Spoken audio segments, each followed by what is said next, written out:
Vous êtes chez Tartampion, salut à tous. Et voici Mu. C'est un jeu pour 1 à 5 joueurs à partir de 10 ans pour des parties d'environ 25 minutes. Alors dans Mu, nous allons construire la plus belle cité-source et pour gagner, il faudra être le citoyen avec le plus de points d'accomplissement. Justement, chacun a sa cité ici qui est composée de 9 cases, c'est son plateau individuel. En début de partie, on démarrera avec 2 projets, tout le monde aura le même, ce sont des projets de départ. Et puis au fur et à mesure de la partie, nous allons construire nos cartes bâtiments justement ici dans notre cité. Il y a 5 types de bâtiments. On reconnaît les dessins des bâtiments à l'intérieur des cartes. Ici, ce sont les bâtiments militaires qui sont de type rouge. Ici, nous avons les bâtiments de type religieux de la couleur du bleu. Nous avons ici les bâtiments de type commercial. Cette fois-ci, c'est le vert qui le représente le mieux. Nous avons un noir violine qui va représenter les bâtiments de type politique. Et nous avons enfin du jaune pour représenter les bâtiments agricoles. Alors attention, dans chacun des types, nous avons différentes illustrations. Ce sera pour varier un petit peu les plaisirs. Mais on a bien dans ce cas ici 3 bâtiments de type agricole. La couleur jaune reste prédominante. Comment est-ce qu'on joue à Mu? Eh bien, on va jouer en 4 manches. À la fin des 4 manches, la partie est terminée, on compte les points d'accomplissement. Celui qui en a le plus remportera la partie. On va gagner des points tout au long de la partie, ainsi qu'à la fin, avec la moisson et le décompte final. On va faire donc 4 manches, une première manche projet et ensuite 3 manches bâtiment. On va recevoir 4 cartes de type projet, c'est celles qui ont l'espèce de petit bassin bleu ici. On va se les faire passer les uns aux autres, en choisir certains, en poser certains. Bref, c'est de la draft. Et ensuite, on va enchaîner avec 3 manches de construction de bâtiments. Cette fois-ci, on utilisera ces cartes-là avec le dos où il n'y a que l'océan. Ce seront les cartes bâtiments. Là aussi, on reçoit une main de 4 cartes. On va en faire passer, on va en construire certains et on va surtout éviter les autres de garder les meilleurs bâtiments. On commence avec la manche projet qui est la manche numéro 1. Chaque joueur reçoit une main de 4 cartes projet avec le bassin au dos des cartes. On les regarde secrètement. Les cartes projet sont en fait des sortes d'objectifs. Elles vous rapporteront différents points de victoire en fin de partie si vous les avez activées. Elles vous rapporteront également ce qui est écrit dans les petites cartouches à différents moments du jeu. Par exemple en fin de partie, à tout moment ou bien immédiatement. Et même certaines cartes n'ont pas de cartouches. Comment est-ce qu'on va jouer? On va faire 3 tours parce qu'on va devoir ajouter 3 projets à côté de sa cité. Premier tour, on va choisir de garder 2 cartes face cachée devant soi. Les 2 autres, on va les passer à son voisin de gauche. On les pose entre nous deux. Le voisin qui est à votre droite aura fait la même chose pour vous. Maintenant, une fois que tout le monde a choisi, je vais choisir une de ces 2 cartes. Donc par exemple celle-ci, je vais l'ajouter à mes projets. Chaque joueur va faire la même chose.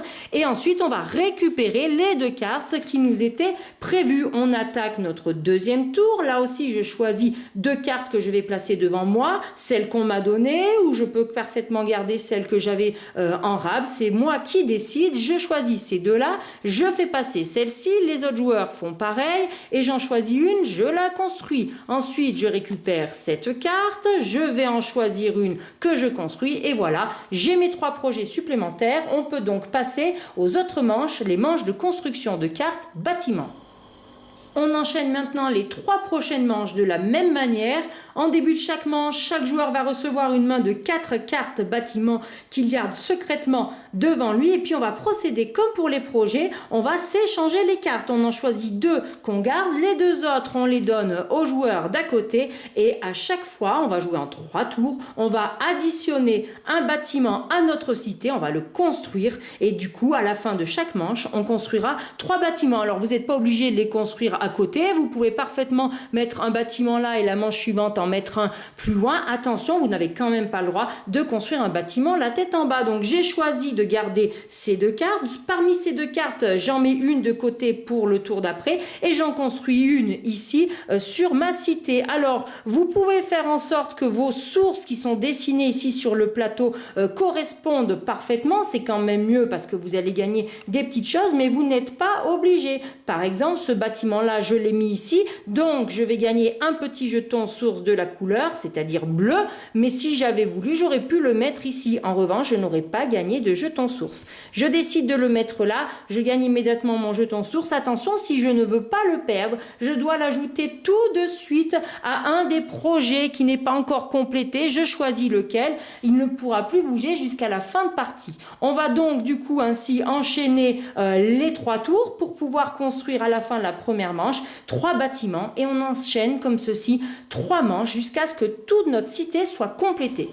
Dès qu'une carte projet est complétée, on la résout immédiatement. Admettons, j'ajoute ce jeton ici sur ce projet-là, il est parfaitement complété. Je vais donc remporter ce qu'il y a dans la cartouche. Je le gagne immédiatement puisqu'il y a marqué immédiatement dessus. En l'occurrence ici, un jeton source au choix. Comme tout à l'heure, je dois le placer immédiatement, sinon il est perdu. Eh bien, je vais en profiter pour l'additionner à ce projet-là. Comme ça, j'aurai terminé ce projet, même si j'avais un petit peu de temps puisqu'il était en fin de partie.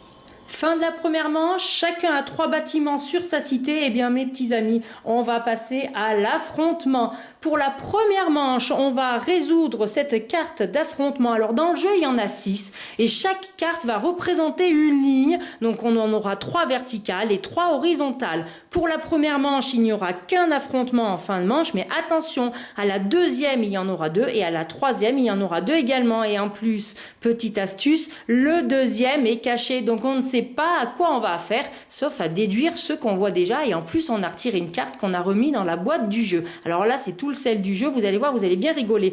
Première manche, je vais donc affronter la ligne verticale. Je fais quoi? Eh bien je regarde, et tout le monde, tous les joueurs vont faire ça, je regarde tous mes bâtiments sur ma ligne verticale, est-ce qu'ils ont des icônes militaires? Je compte toutes les icônes, j'en ai 1, 2, 3, mais je n'oublie pas, si j'ai formé des icônes sources parfaitement militaires, eh bien je les rajoute. Donc ici 1, 2, 3, 4, j'ai donc 4 points de militaires. On compare tous notre force de militaires. Celui qui en a le plus, eh bien remportera 3 points de victoire qu'il placera à côté de lui, et ceux qui en ont le moins, malheureusement, vont rajouter un jeton dégâts dans la ligne ou la colonne correspondante. En l'occurrence ici, si c'est moi qui en ai le moins, on peut être plusieurs en avoir le moins, eh bien je vais mettre un point de dégâts ici pour dire que attention, cette colonne est déjà affectée. Donc plus tard, si jamais je perds à nouveau à l'horizontale dans une des 3 lignes, eh bien j'aurai un bâtiment qui se trouvera à l'intersection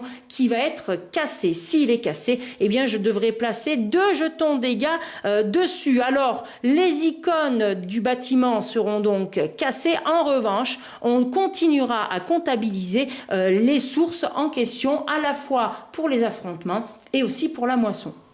Manche numéro 2, on draft nos cartes. Chacun construit ses 3 bâtiments et ensuite on passe à l'affrontement. On commence par résoudre le premier qui était visible et ensuite on révèle le second. On compte les points et on repasse à une manche numéro 3. Là aussi on draft nos cartes, là aussi on construit nos 3 derniers bâtiments. On résout l'affrontement numéro 1, on révèle le dernier affrontement. On n'oublie pas de le résoudre et ensuite on peut passer à la moisson. Et voilà, elle est pas belle notre cité, il est enfin temps de récolter tout ce que nous avons semé, c'est l'heure des moissons. On va compter tous les symboles nourriture qui sont représentés par ces petites fleurs oranges. On les compte sur les bâtiments, sur les sources complètes, qu'elles soient entre les cartes ou au bord du plateau, ainsi que sur certains projets, vous voyez, qui vont vous rapporter des symboles supplémentaires. Donc moi, combien j'en ai? 1, 2, 3, 4 sur les bâtiments, je compte pas ça parce qu'ils ont été endommagés, 5, 6, 7, 8, 9 et 10 sur mes sources. J'ai donc 10 symboles nourriture. Je vais les comparer au nombre de bâtiments que j'ai construits dans ma cité et qui n'a pas subi de dégâts. Donc 10 nourritures pour 1, 2, 3, 4, 5, 6, 7, 8 bâtiments. Les 8 premiers bâtiments qui sont nourris reçoivent 1 point par bâtiment, donc ça me fera donc 8 points. Mais comme j'ai 2 nourritures supplémentaires, chaque nourriture me rapportera 2 points supplémentaires. Donc en l'occurrence ici, 4 points en plus. Ça vaut vraiment le coup de nourrir tout le monde.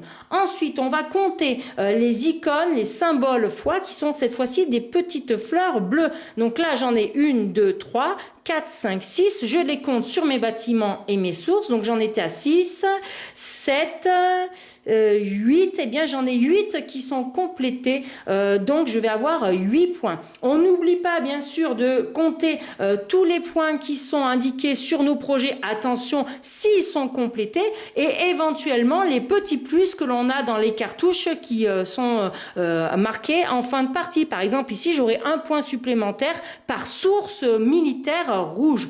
On va additionner tout ça avec nos jetons éventuellement gagnés pendant les affrontements. Celui qui a le plus de points remporte la partie.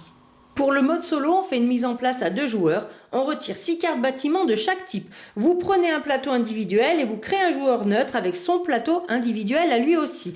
Pour les cartes projet, le joueur neutre n'en a pas. Vous démarrez avec 4 et au lieu de recevoir celle du joueur invisible, eh bien vous en piocherez à chaque fois le nombre nécessaire au hasard. Ensuite, pour les manches avec les bâtiments, à chaque tour, vous allez piocher 2 fois 2 cartes afin de former des lots. Vous allez choisir quel lot vous récupérez. Le lot que vous ne prenez pas, vous le mettez de côté. Et pour les 2 cartes que vous aurez choisies, eh bien vous en construirez une sur votre plateau individuel et une sur le plateau du joueur neutre exactement au même endroit. Alors le joueur neutre pourra lui aussi éventuellement gagner des jetons sources. C'est le cas par exemple des bâtiments agricoles qui vous permettent, quand vous les posez, de gagner un des 3 jetons dessinés ici que vous ajoutez immédiatement à vos projets. Ensuite, on fonctionne normalement pour les affrontements. Le joueur neutre pourra, tout comme vous, remporter 3 points ou avoir des dégâts.